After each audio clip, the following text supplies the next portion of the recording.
Halo, selamat pagi. Assalamualaikum warahmatullahi wabarakatuh. Selamat pagi semuanya. Bagaimana kabarnya hari ini? Alhamdulillah, subhanallah, tetap semangat, Allahu Akbar. Nah, pada pagi hari ini kita akan membahas tentang gagasan pokok dan gagasan pendukung dalam bentuk tabel. Tentunya kalian masih ingat dong apa pengertian gagasan pokok dan gagasan pendukung.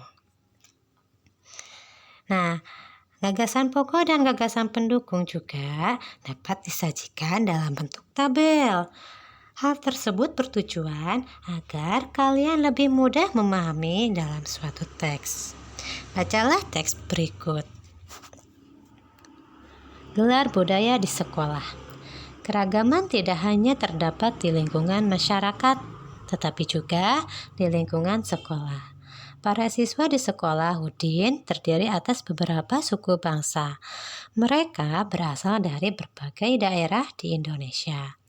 Ada siswa yang berasal dari Sumatera, ada siswa yang berasal dari Jawa, ada siswa yang berasal dari Kalimantan, Sulawesi, Nusa Tenggara, Papua, dan sebagainya. Setiap daerah memiliki budaya masing-masing. Sekolah sering mengadakan gelar budaya untuk memperkenalkan kekayaan budaya Indonesia kepada para siswa. Misalnya, gelar pakaian daerah, gelar makanan tradisional, dan gelar musik tradisional.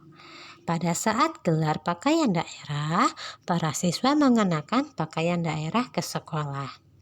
Pada saat gelar makanan tradisional, para siswa membawa contoh makanan tradisional ke sekolah. Pada saat gelar musik tradisional, para siswa mengadakan pertunjukan musik daerah. Nah, dari teks tersebut kita dapat cermati penulisan gagasan pokok dan gagasan pendukung dalam bentuk tabel berikut. Nah, pada paragraf ke-1 terdapat gagasan pokoknya yaitu keragaman di lingkungan sekolah.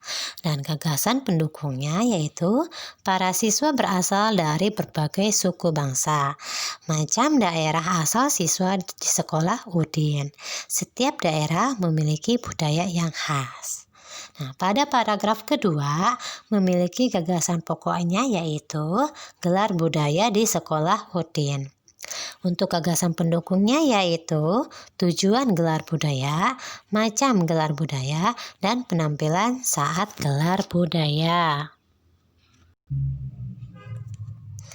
Bagaimana? Lebih mudah kan dalam memahami suatu teks? Ya.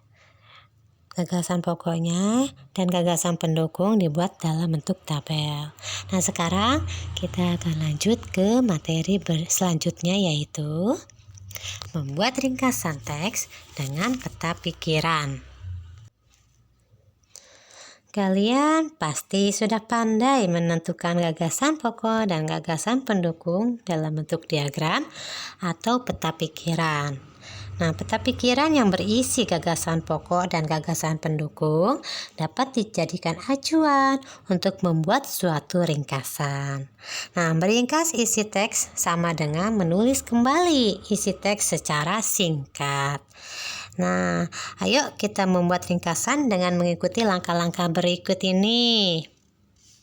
Yang pertama, bacalah teksnya dengan sesama. Yang kedua, gunakan kalimat tanya apa, siapa, mengapa, bagaimana, di mana, dan kapan untuk mengetahui kejadian yang diceritakan dalam teks. Yang ketiga, catatlah hal-hal penting yang kamu temukan saat membaca teks. Yang keempat, buatlah peta pikiran untuk mencatat gagasan pokok dan gagasan pendukung pada setiap paragraf. Yang kelima, buatlah ringkasan berdasarkan peta pikiran menggunakan bahasamu sendiri. Yang keenam, urutan peristiwa harus sesuai dengan isi teks sebenarnya. Dan yang terakhir, gunakan kalimat yang ringkas. Hindarilah pengulangan kalimat dan bahasa yang tidak efektif. Nah, bagaimana?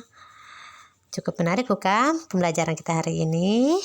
Nah, cukup sekian ya. Wassalamualaikum warahmatullahi wabarakatuh.